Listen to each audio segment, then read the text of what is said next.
Avoided, Unavowed, there's been a lot of name calling to shit on this game, and it's fair? I think not. Many expect from this game vibe of Skyrim, but there was no point in waiting for that because except for the fact that it's an action fantasy RPG from the first person, Avowed had completely different priority. And the developer several times said in interviews that it's not Skyrim at all, and that is like more Outer Worlds. Yes, the game has a lot of things that are not here. There is no cycle of schedules for NPCs, you cannot kill NPCs freely when you want, there is no system of stealing, you cannot give weapons or armor for companions. Basically, I don't stop liking the game because of this, but of course it would be better if it was all there. But by the way, that's what, but that NPC really wanted to fix. Let at least walk chaotically. I somehow don't care whether they have schedule here, the main thing to imitate life minimally and all. Okay, let's start from the beginning. As an envoy of the Eider Empire, we tasked with investigating the cause of Dreamscourge disease on the living lands, and we needed to stop it. The game in the first region of the game hooks you immediately with the way the world is built here. Namely, I enjoyed that everywhere there are either loot or mini scene with a note that explains what happened here. And I like it so much. Also here is very cool build verticality, there is where to climb, jump, you can get to one object with the help of freezing water for example. I think this is the main bonus of the game. There are very beautiful locations, which is to explore one pleasure, because you will be rewarded with something.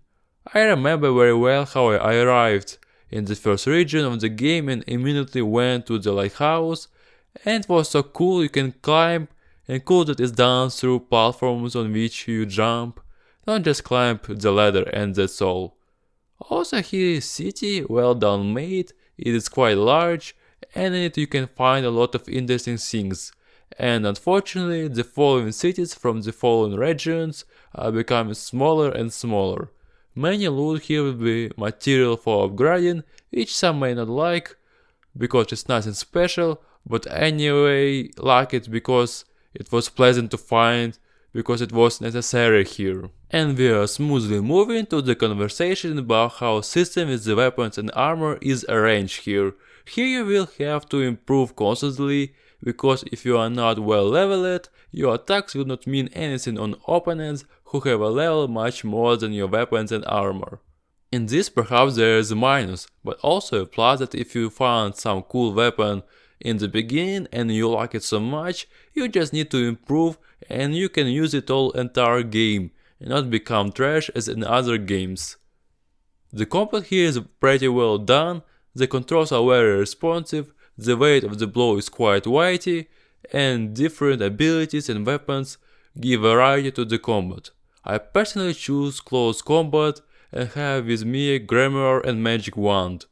But unfortunately the variety of opponents here is very weak, and at the end I was really so annoyed that there will constantly meet lizards and skeletons.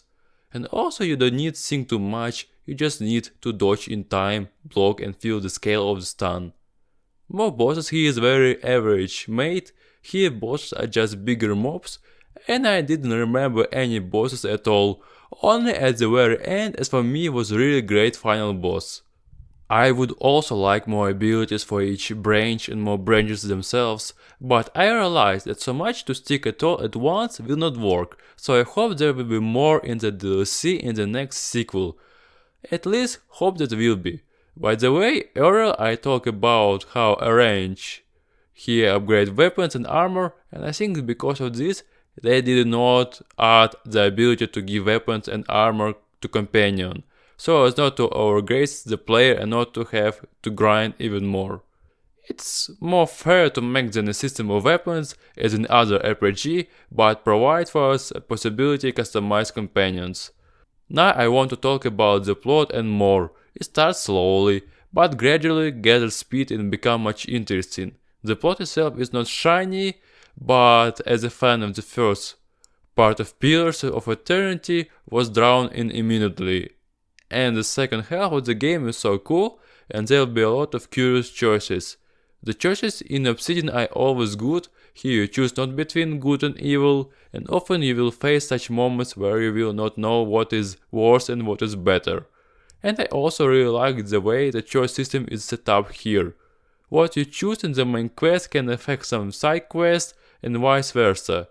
And also to achieve a certain ending you have to make certain decisions. Consequences of some side quests should already look outside the quest, and there will be no marker that says, oh, come here, look what happened, and I really like it this way. I also added the main themes in the story will be colonialism and ecology, and this also quite beaten in general, but well played. The companions here are not the best that Obsidian has created, but they are still enjoyable and interesting. Each has a unique character and his own story. My favorite is probably Kai, his jokes almost made me smile, and his story is a little bit so penetrating. It's just a pity that full-fledged quests have only 2 characters, but still the other 2 have their own story and completion, just without a pronounced separate side quest. This is my impression of the game. It was very good, but there are a lot of minuses. I hope the sequel will be better. What do you think of the game? Bye everybody.